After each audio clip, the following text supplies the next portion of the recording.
నమస్కారం, నేను మీ నిజం చంద్రబోస్. వెల్కమ్ టు నిజం మీడియా. మన నిజం మీడియాలో ప్రసారం అయ్యేటువంటి నిజం నిర్ధారణ కార్యక్రమానికి స్వాగతం. ఈరోజు నిజ నిర్ధారణలో భాగంగా ఎస్సీ రిజర్వేషన్ల వర్గీకరణ అంశం మీద సుప్రీంకోర్టు తీర్పు ఇచ్చిన తర్వాత చాలామంది ఇది మా వల్లే జరిగింది, మా వల్లే ఈ తీర్పు వచ్చింది, ఎస్సీ రిజర్వేషన్లు వర్గీకరించబడబోతున్నాయి అంటే ఇది మా వల్లే అని చెప్పేసి ప్రచారం చేసుకుంటున్నారు. కాకపోతే మీరు ఇక్కడ గమనించవలసింది ఏంటంటే రెండు తెలుగు రాష్ట్రాల్లో కూడా ఎస్సీ రిజర్వేషన్లను వర్గీకరించాలని పోరాటం చేసినటువంటి సంఘం ఎంఆర్పిఎస్. ఆ సంఘానికి సంబంధించి ఇద్దరు నాయకులు మనకు కనపడుతూ ఉంటారు. ఒకరు మందకృష్ణ మాదిగ గారు. మందకృష్ణ మాదిగ గారి వల్లే ఈ రోజున ఈ తీర్పు వచ్చింది, ఆయన వలన ఈ రోజున వర్గీకరణ ఫలాలు అందరికీ అందబోతున్నాయని చెప్పేసి ఆయనకు సంబంధించినటువంటి అభిమానులు కానీ వాళ్ళ కార్యకర్తలు కానీ అనేక రూపాల్లో ఆయన పొగుడుతున్నారు. ఆయనకి పాలాభిషేకాలు కూడా చేస్తూ ఆయన్ని పొగుడుతున్నట్టుగా మనం చూస్తున్నాం. అదే సందర్భంలో బ్రహ్మయ్య మాదిగ ఆయనకు సంబంధించినటువంటి అనుచరులు కూడా ఏం చేస్తున్నారంటే బ్రహ్మయ్య మాదిగ గారి యొక్క చిత్రపటానికి కూడా వాళ్ళు పాలాభిషేకాలు చేస్తూ మా నాయకుడు పోరాటం వల్ల ఈ రోజు సుప్రీంకోర్టులో ఈ తీర్పు వచ్చిందని చెప్పేసి వాళ్ళు చెప్పుకుంటున్నారు. ఏది ఏమైనప్పటికీ సుప్రీంకోర్టు తీర్పు వచ్చింది. తీర్పు వచ్చిన తర్వాత నేను ఒక అంశాన్ని మీకు గత వీడియోలోనే సూటిగా తేటగా నీట్గా చెప్పాను. ఏం చెప్పాను? ఈ రోజున సుప్రీంకోర్టులో ఈ తీర్పు ఈ విధంగా రావడానికి మందకృష్ణ మాదిగ గారికి బీజేపీకి మధ్య ఉన్న అనుబంధమే కారణమని చెప్పాను.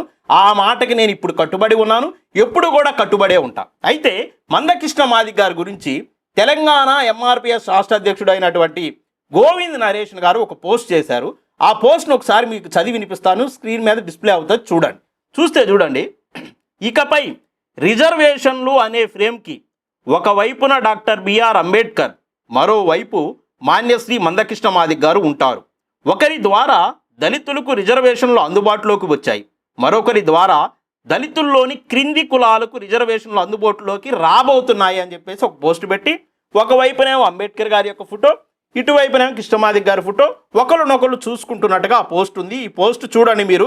ఎవరేశారు అనేది కూడా కింద పేరు కూడా ఇచ్చాడు. మళ్ళీ ఆయన ఫేస్బుక్ ఐడిని కూడా మీరు చూడండి. గోవింద్ నరేష్ మాదిగ, ఎంఆర్పిఎస్ రాష్ట్ర అధ్యక్షుడు. పోస్ట్ మీరు చూశారు కదా. ఆ పోస్ట్ చేసినటువంటి వ్యక్తి ఎవరు? మందకృష్ణ మాదిగ గారికి తెలంగాణ రాష్ట్రానికి ఎంఆర్పిఎస్ అధ్యక్షుడిగా ఉండబడినటువంటి గోవింద్ నరేష్ మాదిగ గారు చేసినటువంటి పోస్టు. ఆయన చదువుకోబడినటువంటి వ్యక్తి, పీజీలు చేసినటువంటి వ్యక్తి, యూనివర్సిటీల్లో చదివినటువంటి వ్యక్తి, అంత గొప్ప వ్యక్తి ఈ రోజున రాష్ట్ర అధ్యక్షుడిగా ఉన్నాడు. ఆయన పోస్ట్ చేసాడంటే దానిలో ఖచ్చితంగా అర్థం ఉంటుంది. ఎందుకంటే చదువు రానోళ్ళు, తెలియనోళ్ళు, స్పృహ లేనోళ్ళు పోస్ట్ చేస్తే దాని గురించి మనం అంత పట్టించుకోవసరలా. ఈయన పోస్ట్ చేశాడంటే అది ఒక రాష్ట్ర అధ్యక్షుడు హోదాలో ఉండి ఆ పోస్ట్ చేశాడంటే ఆ పోస్ట్కి కొంత అర్థం ఉంటుంది, విలువ ఉంటుంది. కాబట్టి నేనేమనుకున్నానంటే ఖచ్చితంగా అన్న చేసినటువంటి పోస్ట్ను మనం చదివేం కాబట్టి ఇంతలా ఉందా, అంబేద్కర్ గారి తర్వాత రిజర్వేషన్లకు మరొక వైపున మనం మందకృష్ణ మాదిగ గారిని చూడొచ్చా? ఇంత గొప్ప పని చేస్తే కృష్ణన్నను మనం పొగడాలి కదా, కృష్ణన్న చేసినటువంటి మేలును జాతికి చెప్పాలి కదా, కృష్ణన్న చేసినటువంటి పోరాటం గురించి చెప్పాలి కదా. ఆయన అంబేద్కర్ గారి స్థాయిలో రిజర్వేషన్ ఫలాలని కింది స్థాయికి అందిస్తున్నాడంటే ఖచ్చితంగా ఆయన చేసిన పోరాటాల గురించి కానీ, ఆయన చేసినటువంటి త్యాగాల గురించి కానీ, ఈరోజు తీర్పులో ఆయన పోషించినటువంటి పాత్ర గురించి కానీ మన నిజం మీడియా చెప్పాలి. ఎందుకంటే మనం నిజమని ఒక పేరు పెట్టుకున్నాం కాబట్టి నిజం మీడియా నిజాలు చెప్తేనే మన నిజం మీడియా అనే పేరుకు సార్థకత అవుతుంది. కాబట్టి దానికి సంబంధించినటువంటి నిజాలు చెప్దామని చెప్పేసి నేను సుప్రీంకోర్టు తీర్పును చదవడం మొదలుపెట్టాను. సుప్రీంకోర్టు తీర్పు మీరు మొత్తం చూడండి, 564 పేజీల్లో ఉంటుంది. ఈ పేజీలు మొత్తం సుప్రీంకోర్టు తీర్పు మొదటి పేజీ దగ్గర నుంచి చివరి పేజీ దగ్గర నాకున్నాయి. మీకు కావాలంటే మీరు ఈ వీడియో కింద మీరు కామెంట్ల రూపంలో మీ ఫోన్ నెంబర్లు పెట్టండి, మా మిత్రుడి చేత మీకు ఆ కాపీలు మొత్తాన్ని నేను పంపిస్తాను. మీరు చూడండి, ఇక్కడ సుప్రీంకోర్టు తీర్పును ఒకసారి మీరు గమనించండి. పక్కన డిస్ప్లే అవుతుంది, మొదటి పేజీలో చూడండి. పిటిషన్లు ఎన్ని ఉన్నావో చూడండి. పిటిషన్లు మొత్తాన్ని మీరు ఒకసారి గమనించండి. ఆ పిటిషన్లు ఎన్ని ఉన్నావో ఎప్పుడున్నావో అనేది ఒకసారి స్క్రీన్ మీద డిస్ప్లే చేస్తా, నేను మీకు వివరిస్తా చూడండి. ఒకసారి మీరు పిటిషన్లు పరిశీలించండి. The state of Punjab versus others, Devender Singh versus others. ఇక మీరు చూసుకుంటూ పోతే వాటితో పాటుగా మీరు చూస్తే మొత్తం 22 పిటిషన్లు ఉంటాయి. రెండో పేజీలో మీరు ఒకసారి లాస్ట్ను గమనించండి. లాస్ట్లో మీరు చూస్తే పిటిషన్ నెంబరు 562/2022. ఈ పిటిషన్ని మీరు ఒకసారి ఓపెన్ చేసి చూస్తే ఇది మందకృష్ణ మాదిగ గారికి సంబంధించినటువంటి పిటిషన్ అనమాట. ఈ పిటిషన్కు సంబంధించినటువంటి డీటెయిల్స్ ఈ రోజున ఏ విధంగా ఉన్నాయో ఒకసారి మనం చూస్తే, ఒకసారి ఆ పిటిషన్ వివరాల్లోకి వెళ్ళబోయే ముందు కేసు నెంబర్ మీకు చెప్పాను కదా, ఎప్పుడు వేశారో చెప్పాను కదా, 2022లో వేశారు. పంజాబ్ ఎప్పుడు వచ్చింది సుప్రీంకోర్టుకి? 2011లో వచ్చింది. ఏమని వచ్చింది? మేము ఎస్సీ వర్గీకరణ అమలు జరుపుకోబోతుంటే మాకుండబడినటువంటి రాష్ట్రంలో హైకోర్టు మా ఎస్సీ వర్గీకరణ ఆర్డినెన్స్ను కొట్టివేసింది. ఎందుకు కొట్టేసామని చెప్తున్నాయంటే సుప్రీంకోర్టు గతంలో ఇచ్చినటువంటి తీర్పు 5 జడ్జిల ధర్మాసనము వివి చెన్నయ్య కేసులో ఎస్సీ వర్గీకరణ చేసుకునే అధికారం రాష్ట్రాలకు లేదు అని చెప్పేసి తీర్పిచ్చామని చెప్పేసి హైకోర్టు కొట్టేసింది. సుప్రీంకోర్టు ఇచ్చినటువంటి ఆ తీర్పును ఆధారంగా చేసుకొని మేము కొట్టేశామంటుంది హైకోర్టు. మీరు దీన్ని పరిశీలించండి, మేము వర్గీకరణ చేసుకోవాలి అని చెప్పేసి వాళ్ళు 2011లో వచ్చారు కోర్టుకి. మీరు గమనించండి, ఎప్పుడు కొట్టివేయబడింది? 2004లో ఆంధ్రప్రదేశ్కు సంబంధించినటువంటి ఎస్సీ వర్గీకరణకు సంబంధించినటువంటి ఆర్డినెన్స్ కొట్టివేయబడిన తర్వాత 2011లో పంజాబ్ కోర్టుకు వచ్చింది. కృష్ణమాదిక్ గారు వేసినటువంటి పిటిషన్ ఎప్పుడు వచ్చింది? ఈ పిటిషను 2022లో ఆయన పిటిషన్ వేశాడు. మీరు గమనించండి, 11లో వాళ్ళు వచ్చారు, 2022లో ఈయన వచ్చినట్టుగా మనం చూస్తున్నాం. ఎప్పుడు 5 జడ్జిల యొక్క ధర్మాసనము ఎస్సీ వర్గీకరణకు అనుకూలంగా తీర్పిచ్చిందో ఒకసారి మీరు గమనించండి. 2020 ఆగస్టులో ఇచ్చింది. 2020 ఆగస్టులో ఏమని ఇచ్చింది? రాష్ట్రాలు చేసుకోవచ్చు, కానీ గతంలో 2004లో ఈ కేసును కొట్టేసినటువంటి జడ్జిలు కూడా 5 ఇప్పుడు సమర్థిస్తున్నటువంటి జడ్జిలు కూడా మేము 5 కాబట్టి మా ఇద్దరి తీర్పులు ఈక్వల్ అయిపోయినాయి. గతంలో 5 ఇచ్చినటువంటి తీర్పుని మేము 5 కొట్టివేయలేం కాబట్టి మేము బాధిస్తున్నాం, రాష్ట్రాలే చేసుకోవచ్చని. కానీ మాకు అధికారం లేదు కాబట్టి మేము 7 జడ్జిలతో కూడినటువంటి ధర్మాసనం ఏర్పాటు చేయాలని చెప్పేసి సిఫారసు చేస్తామంది. ఎప్పుడంది ఈ మాట? 2020 ఆగస్టులో అంది. 2020లో అన్నప్పుడు కనీసము అంటే కోర్టు 3 అర్థమవుతుంది కదా. 2020లో కోర్టుకు వెళ్ళాలి కదా, 2021లో వెళ్ళాలి కదా, అప్పుడు కూడా వెళ్ళకుండా 2022లో వెళ్ళాలి. ఓకే, 2022లో వెళ్తే కోర్టులో వేయబడినటువంటి ఈ పిటిషన్ యొక్క స్టేటస్ను మనం ఒకసారి చూడండి. మీకు డిస్ప్లే అవుతుంది, గమనించండి. ఇక్కడ ఆ స్టేటస్ మీరు చూస్తే ఇదిగో ఇక్కడ క్లియర్గా మీకు కేసు నెంబర్లు ఇచ్చారు. మొత్తం నేను చెప్పినటువంటి కేసు నెంబరే మీకు 562 కేసు నెంబరు. ఇక మీరు ప్రస్తుతం ఆ పిటిషన్ స్టేటస్ ఏ విధంగా ఉందో చూడండి. స్టేటస్ 2 లేకపోతే స్టేజ్ ఏ విధంగా ఉంది? పెండింగ్లో ఉంది. అంటే ఇది పరిష్కరించబడలేదు, లేకపోతే ఇది విచారించబడలేదు. పెండింగ్లో ఉన్నట్టుగా మనకి క్లియర్గా పెండింగ్ అని చెప్పేసి రెడ్ ఇంక్ తోటి అక్కడ మెన్షన్ చేస్తున్నట్టుగా మీరు గమనించవచ్చు. ఇకపోతే ఎవరు వేశారు ఈ పిటిషనర్ చూడండి, మాదిగ రిజర్వేషన్ పోరాట సమితి. మీరు ఇక్కడ క్లారిటీగా ఒక అంశాన్ని గమనించండి. పిటిషన్ ఎవరు వేశారు? మాదిగ రిజర్వేషన్ పోరాట సమితి వేసింది. మాదిగ రిజర్వేషన్ పోరాట సమితి ఏ సంవత్సరంలో వేసింది? 2022లో వేసింది. ఏ రాష్ట్రం తరపున వేసింది? ఆంధ్రప్రదేశ్ రాష్ట్రం తరపున వేసింది. ఆంధ్రప్రదేశ్ రాష్ట్రానికి అప్పుడు ఎంఆర్పిఎస్ అధ్యక్షులు ఎవరు? ఉసిరిపాటి బ్రహ్మయ్య మాదిగ గారు. నేను ఒకవేళ ఈ వీడియోను కానీ, ఈ స్టేట్మెంట్ని కానీ, ఈ పిటిషన్ కానీ అనుకూలంగా చెప్పాలి అనుకుంటే బ్రహ్మయ్య మాదిగ గారికి అనుకూలంగా చెప్పొచ్చు. ఏమని చెప్పొచ్చు? పిటిషన్ వేసింది ఎవరు? మాదిగ రిజర్వేషన్ పోరాట సమితి. ఆంధ్రప్రదేశ్ రాష్ట్రం తరపున వేసినప్పుడు అప్పుడు అధ్యక్షుడు ఎవరు? బ్రహ్మయ్య మాదిగ గారు. సో ఈ క్రెడిట్ అంతా ఆయనకు చెందుతుందని చెప్పుకోవచ్చు, నేను చెప్పొచ్చు, ఒక వ్యక్తికి ఆపాదించవచ్చు మందకృష్ణ మాదిగ గారి మీద నాకు పగుంటే. కానీ అసలు ఈ పిటిషన్ ఎవరన్నా వేయని, మాదిగ రిజర్వేషన్ పోరాట సమితి పేరు మీద ఎవరన్నా వేయని, కృష్ణ మాదిగ గారే వేశారు అనుకోండి, నేను కాదంటలేదు, ఆయన వేసిన పిటిషన్ పెండింగ్, ఇది పరిష్కరించబడలా అంటే ఈ రోజున సుప్రీంకోర్టు ఇచ్చినటువంటి తీర్పుకి మందకృష్ణ మాదిగ గారి యొక్క పిటిషన్కి సంబంధమే లేదు. మమ్మల్ని ఒక ప్రశ్న అడగొచ్చు, అన్న కృష్ణ మాదిగ గారికి సంబంధం లేదంటున్నారు, ఆయన పిటిషన్ పెండింగ్లో ఉందంటున్నారు, దాని ఆధారాలతోటి మీరు చూపించారు, మాకు కావాలంటే కాపీలు కూడా పంపిస్తామంటున్నారు. మరి మీరు వీడియో స్టార్ట్ చేసినప్పుడు గత వీడియోలో కూడా ఈ రోజున కోర్టు ఈ విధంగా తీర్పు ఇవ్వడానికి కృష్ణ మాదిగ గారికి బీజేపీకి మధ్య కలిగినటువంటి సంబంధం అని చెప్తున్నారు. మరి మీ మాటలు మేము ఆ మాట ఏమో అలాగే ఉంది, ఇప్పుడేమో మళ్ళీ సంబంధం లేదంటున్నారు. ఏది కరెక్ట్ అంటే మళ్ళా చెప్తున్నా నేను, ఈ రోజున సుప్రీంకోర్టు ఈ విధంగా ఈ సమయంలో తీర్పు ఇవ్వడానికి మందకృష్ణ మాదిగ గారు బీజేపీతో ఉండబడినటువంటి సంబంధాలే కారణం. ఎలా కారణమో నేను చెప్తానండి. మూడ్ ఆఫ్ ది కోర్ట్ అని ఒకటి ఉంటుంది. అంటే కోర్టు యొక్క కోర్టు వాతావరణము, తీర్పు ఏ విధంగా రాగబోతుంది అనేది అక్కడ ఉండబడినటువంటి జడ్జిలకు కానీ, వాదించేటువంటి లాయర్లకు కానీ అర్థమైపోతుంది. అంటే తీర్పు రేపో ఎల్లుండో రాబోయే మునుపు కొద్ది రోజుల్లో తీర్పు వస్తుంది అనగానే ఆ దోషికి శిక్ష పడుతుందా, లేకపోతే శిక్ష నుంచి తప్పించుకుంటాడా, అసలు కోర్టు వాతావరణం ఏ విధంగా ఉన్నది, మూడ్ ఆఫ్ ది కోర్ట్ అనేది అందరికి అర్థమైపోతుంది. ఎప్పుడు అర్థమైంది? మీరు గమనించండి, 2020లో 5 జడ్జిలు అసలు ఏం చెప్పారు? రాష్ట్రాలు చేసుకోవచ్చు అని చెప్పారు. చేసుకోవచ్చు అని చెప్తూ మేము 5 కాబట్టి 7 బదిలీ చేస్తున్నామని చెప్పారు. అప్పటి నుంచి జరుగుతుంది కదా, 20 నుంచి జరుగుతున్నప్పుడు మందకృష్ణ మాదిగ గారు దాన్ని పరిశీలించారు. అంటే మందకృష్ణ మాదిగ గారు బీజేపీ దీన్ని పరిశీలించి మూడ్ ఆఫ్ ది కోర్టును గమనించి ఎస్సీ వర్గీకరణకి సుప్రీంకోర్టు అనుకూలంగా తీర్పు ఇవ్వబోతుంది. సో ఈ సందర్భంలో ఈ తీర్పు వస్తే ఎవరికి వెళ్తుంది క్రెడిట్ అంతా? పంజాబ్కి వెళ్తుంది. లేకపోతే వేసినటువంటి పిటిషన్లు 21 మంది పిటిషన్లు ఏవైతే ఉన్నాయో వాళ్ళకి వెళ్ళిపోతుంది. మరి మనకు రావాలి కదా ఈ క్రెడిట్. మందకృష్ణ మాదిగ అనేటువంటి ఒక వ్యక్తి ఆంధ్రప్రదేశ్లోను, తెలంగాణలోను, కర్ణాటకలోను, తమిళనాడులోను ఎస్సీలను ఏబిసిడీలుగా వర్గీకరించండి అని చెప్పేసి పోరాటం చేస్తున్నాడు కదా. మరి ఈ పోరాట ఫలితము నాకు రావాలి కదా, లేదు బీజేపీకి రావాలి కదా. మరి మనం ఇప్పుడు ఏం చేయాలనుకున్నప్పుడు మందకృష్ణ మాదిగ గారిని ఒక పావుగా వాడుకొని 22వ పిటిషను 2022లో చేత వేయించారు. ఆ పిటిషన్ పెండింగ్లోనే ఉంది. అయితే వీళ్ళ ద్వారా వీళ్ళు ఆ కోర్టులో ఇంప్లీడ్ అవటం ద్వారా, వీళ్ళు పిటిషన్ వేయడం ద్వారా బీజేపీ కలగజేసుకోవడం వల్ల వచ్చినటువంటి మార్పుల గురించి నేను చెప్తాను వినండి. వాస్తవానికి సుప్రీంకోర్టు ఏ తీర్పు ఇవ్వాలి? ఎస్సీ వర్గీకరణకు అనుకూలంగా ఇవ్వాలి, వ్యతిరేకంగా ఇవ్వాలి. అనుకూలం అంటే ఏంది? రాష్ట్రాలే చేసుకోవచ్చు. వ్యతిరేకం అంటే ఏంది? రాష్ట్రాలకు చేసుకునే అధికారం లేదు. కానీ ఈరోజు సుప్రీంకోర్టు చూడండి, 3 కోర్టు వర్గీకరణకి అనుకూలంగా ఇవ్వడానికి తీర్పు సిద్ధం చేసుకుంటున్న సమయంలో బీజేపీ మందకృష్ణ మాదిగ గారు పూసుకొని వర్గీకరణతో పాటు ఎస్సీలో వర్గీకరణతో పాటు ఎస్టీ వర్గీకరణ తెర మీదకి తెచ్చారా, క్రిమిలేయర్ తెర మీదకి తెచ్చారా? అంటే ఇక్కడ ఉద్దేశం ఏంటంటే గజిబిజి చేయాలి అందరినీ, దళితులందరినీ గజిబిజి చేసి ఎవరైతే వర్గీకరణ కోరుకుంటున్నారో వాళ్ళ మీదకి ఈ మిగతా సమాజాన్ని మొత్తాన్ని నెట్టాలి. అప్పుడు ఇది వివాదంగా మారి రాష్ట్రాలు చట్టాలు చేయకుండా ఆగుతాయి. ఇదే వీళ్ళ ప్లాన్. మీరు గమనించండి, ఎవరు అడిగారండి మిమ్మల్ని ఎస్టీ వర్గీకరణ చేయమని? ఎవరు పోరాటాలు చేశారండి మిమ్మల్ని ఎస్టీ వర్గీకరణ చేయమని? ఎవరు అడిగారండి మిమ్మల్ని క్రిమిలేయర్ తెమ్మని?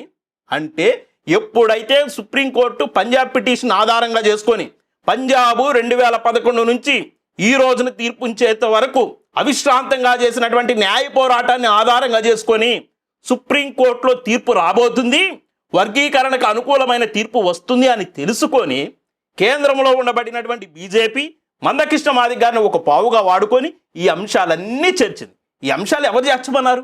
ఎవరు అడిగారు? ఈ అంశాలు అడక్కపోయినా మీరు ఇస్తారు. ఎందుకంటే ప్రజలను గందరగోళంలోకి నెట్టాలి, వర్గీకరణ వ్యతిరేక శక్తులందరినీ ఏకం చేయాలి, ఈ వర్గీకరణ కోరుకునే వాళ్ళ మీద నెట్టాలి. కాబట్టి నేను అడుగుతున్నా, ఈ కృష్ణ మాదిగ గారిని కానీ, బ్రహ్మయ్య మాదిగ గారు కానీ, లేకపోతే ఎంఆర్పిఎస్ నాయకులను కానీ, ఈదుమూడిలో పుట్టినటువంటి ఎంఆర్పిఎస్ కానీ, అసలు వాట్ ఎవర్ ఇట్, మాదిగల పేరు మీద కుల సంఘాల పేరుతో వర్గీకరణ కోసం పోరాటం చేసిన నాయకులందరిని అడుగుతున్నా, ఏ ఒక్క రోజన్నా సుప్రీంకోర్టు తీర్పు గురించి కానీ, సుప్రీంకోర్టులో ఇంప్లీడ్ అవ్వాలి కానీ, అరే పంజాబ్ న్యాయ పోరాటం చేస్తుంది మనం కూడా చేద్దామనే ఆలోచన మీకు ఎప్పుడన్నా వచ్చిందా?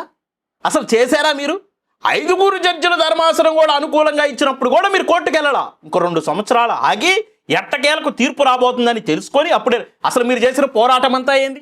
ఏం పోరాటం మీరు చేసింది? పార్లమెంట్లో చట్టం చేయాలని పోరాటం, పార్లమెంట్లో రాజ్యాంగ సవరణ చేయాలని పోరాటం. ఇదే కదా మీ పోరాటం.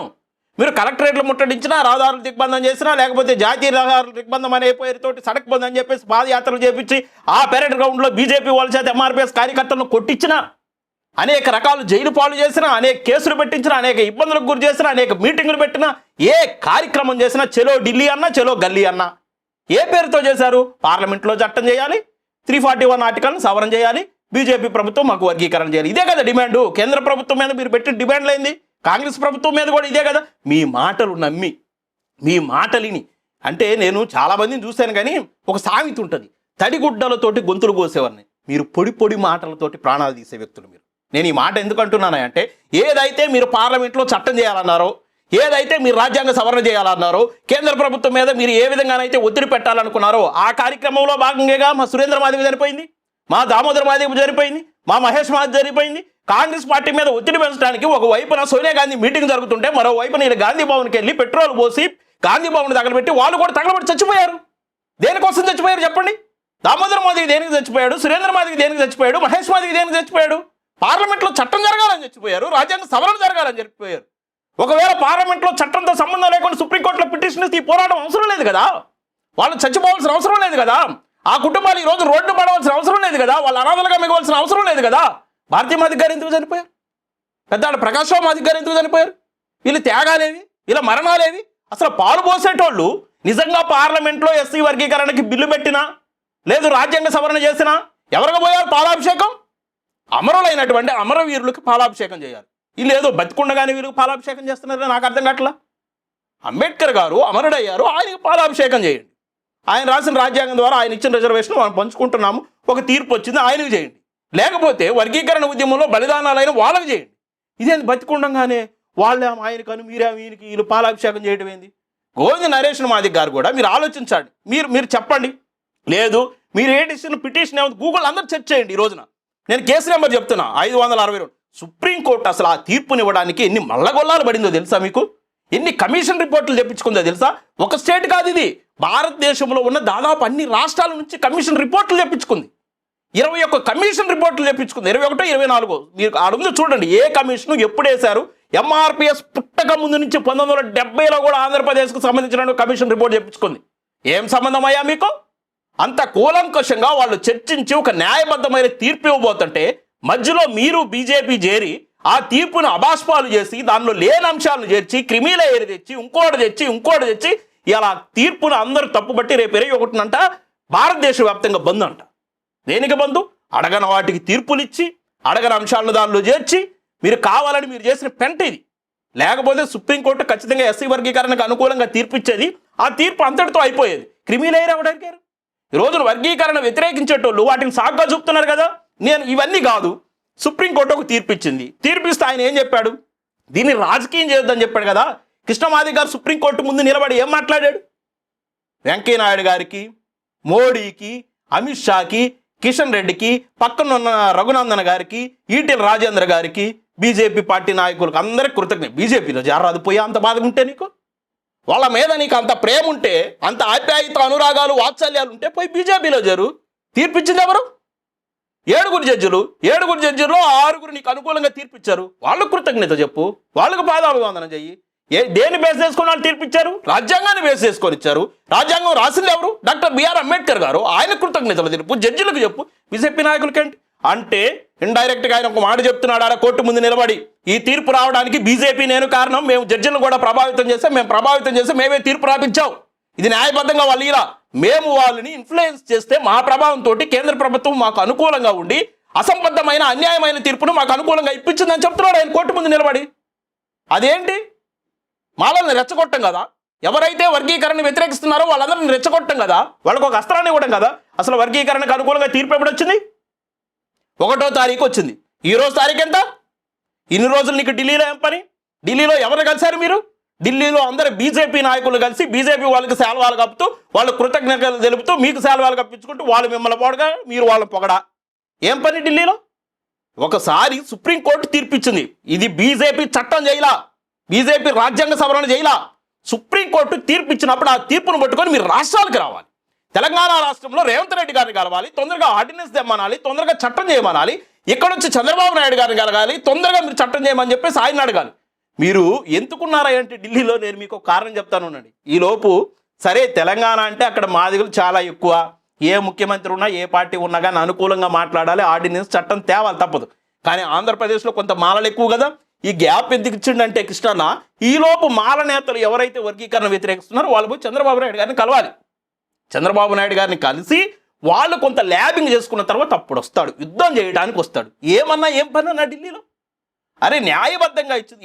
మీరు గమనించండి, 2004లో వర్గీకరణ కొట్టేసినప్పుడు ఏ మాల నాయకులైనా ఏ మాల మహనాడోళ్ళైనా మా కేంద్ర ప్రభుత్వం ఇప్పించిందనో కాంగ్రెస్ పార్టీకో సోనియా గాంధీకో రాహుల్ గాంధీకో ఎవరికైనా కృతజ్ఞతలు తెలిపారా? న్యాయం గెలిచిందన్నారు, ధర్మం గెలిచిందన్నారు, సుప్రీంకోర్టు ధర్మంగా తీర్పిచ్చిందన్నారు, రాజ్యాంగబద్ధమైన తీర్పు కోర్టు ఇచ్చిందన్నారు. మీరేమో కోర్టు ముందు నిలబడి బీజేపీ వాళ్ళు కృతజ్ఞతలు చెప్తుంటే అభినందన సభలో పెడతారంట. ఏందన్నా ఇది? మీ నోటితో మీరే చెప్తున్నట్టుంది. ఒకవేళ మీకు ఏదైనా వాళ్ళు సాయం చేస్తే చేసి ఉండొచ్చు, సాయాన్ని మీరు అట్లా చెప్తారా? ఏం సాయం? మీ పిటిషన్ పెండింగ్లో ఉంటే వాళ్ళు చేసిన సాయం ఏంది నాకు అర్థం కాల.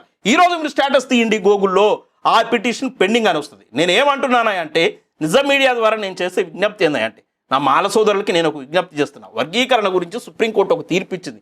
ఆ తీర్పుకి కట్టుబడి ఉండండి. రాష్ట్రాల్లో చట్టాలు చేయనివ్వండి. మీరు ఎవరినో హైలైట్ చేయడం కోసం ఇంకొక వ్యక్తికి మీరు దాన్ని ఆపాదించి మాదిగలను మీరు దోషులుగా చూడొద్దు. నేనేమంటున్నానంటే మాదిగల యొక్క చిరకాల కోరిక అది. మాదిగలతో పాటు ఉపకులాల్లో ఉండబడినటువంటి అందరి యొక్క కోరిక వర్గీకరణ ఫలాలు అందరికి అందాలనేది ఆశ. మీరు దాన్ని న్యాయబద్ధంగా చూడండి. కోర్టు కూడా అదే తీర్పిచ్చేది. మీరు వాళ్ళు కావాలని చెప్పేసి ఏవో మాట్లాడారని మీరు మళ్ళా కోర్టుకి వెళ్ళడం, మీరు మళ్ళా ఎక్కువ మంది 12 మంది జడ్జిలతో వెళ్ళడం, ఇది చెయ్యొద్దు. ఇది చేసినంత కాలము ఇది ఇంకా ప్రొలాంగ్ అయ్యి దళితుల్లో యూనిటీని దెబ్బతీస్తుంది. దళితుల్లో మాలా మాదిగల మధ్య ఒక విఘాదాన్ని ఏర్పరుస్తుంది. కాబట్టి మాల సోదరులు పెద్దన్న పాత్ర పోషించండి. మీరు అన్నలుగా ఉండబడిన వాళ్ళు, మీరు కొంత అభివృద్ధి చెందినటువంటి వాళ్ళు, మీ కింద ఉండబడినటువంటి మాది కులాలను కానీ, డెక్కలోళ్ళు కానీ, మాస్టిలోళ్ళు కానీ, పైడి కానీ, పాయి కానీ, రెల్లి కానీ, ఇలా ఉపకులాలన్నింటినీ మీరు పైకి లాగాలి.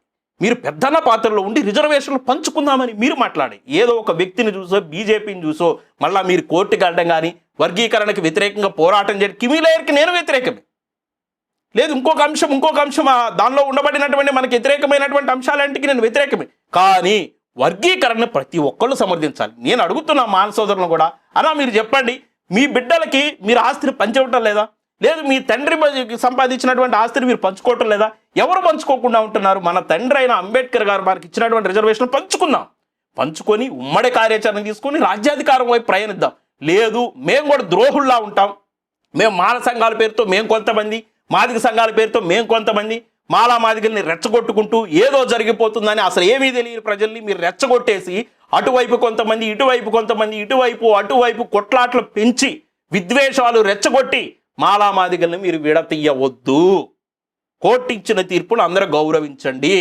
మీరు ఇక ప్రజల్ని చైతన్యం చేయండి, ఎడ్యుకేట్ చేయండి, రాజ్యాధికారం వైపు నడిపించండి, అంబేద్కర్ బాటలో తీసుకెళ్ళండి. ఈ విన్నపాన్ని గౌరవించి మీరు అందరూ కూడా ఆలోచిస్తారని చెప్పేసి మా నిజం మీడియా తరపున విజ్ఞప్తి చేస్తూ మా నిజం మీడియా ప్రతి సందర్భంలో కూడా నిజాన్ని నిర్భయంగా చెప్తుంది. మందకృష్ణ మాదిగ గారు తీర్పు రావడానికి కారణమన్నాం, ఆ మాట మీద నిలబడ్డాం. ఈ రోజున ఆయన వేసిన పిటిషన్ పెండింగ్లో ఉందని చెప్తాం. నేను మళ్ళీ చెప్తున్నా, మందకృష్ణ మాదిగ గారు కాదు అసలు ఎవరినైనా అంబేద్కర్ గారితో పోల్చేదేంది?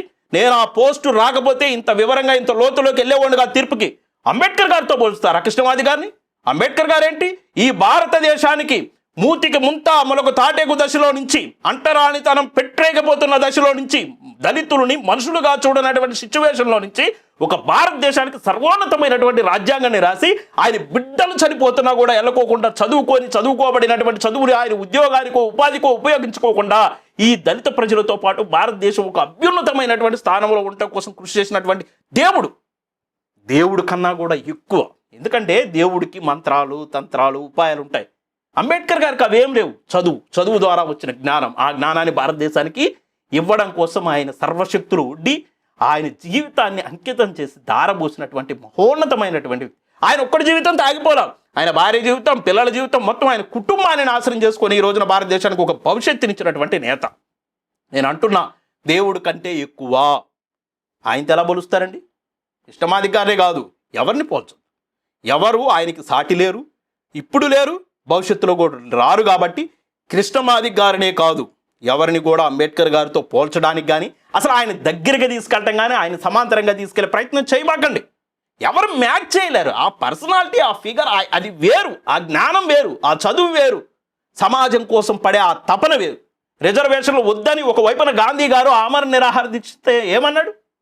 మహాత్ములు వస్తుంటారు పోతుంటారు, ఈ అవకాశం నా దళిత బిడ్డలకు పోతే మళ్ళా ఆ రోజున ఈ రిజర్వేషన్లు లేవు, ఈ ప్రత్యేక నియోజకవర్గాలు లేవు, ఏమి లేవు, నన్ను ప్రధాని చేయండి, ఏ పెట్టిన రాజ్యాంగం నాడు చేయరా?